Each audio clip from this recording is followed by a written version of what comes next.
বন্ধুরা, চলে এলাম আজকে নতুন একটা রেসিপি, যেটা হচ্ছে তালের বড়া। আজ আমরা ঘরোয়া পদ্ধতিতে কিভাবে তালের বড়া বানাবো সেটা আপনাদের সঙ্গে শেয়ার করছি। প্রথমে আমরা তালটাকে ছাড়িয়ে নিয়েছি, এবার আমরা তালটাকে পিষিয়ে নেব। এবার আমরা ভালো করে নারকেলটাকে পুড়িয়ে নিচ্ছি। এরপর আমরা নারকেলটাকে ভালো করে পিষিয়ে নিচ্ছি।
বড়া হয়ে গেছে, এবার তুলে নিচ্ছি।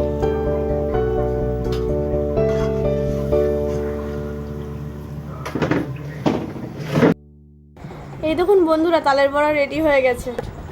দাও তালের বড়া দাও, খাই।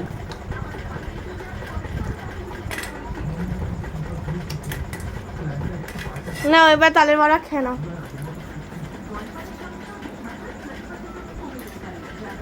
কেমন হয়েছে গো? বেশ ভালো লাগছে। কুচি কুচি দিয়েছো না? হ্যাঁ।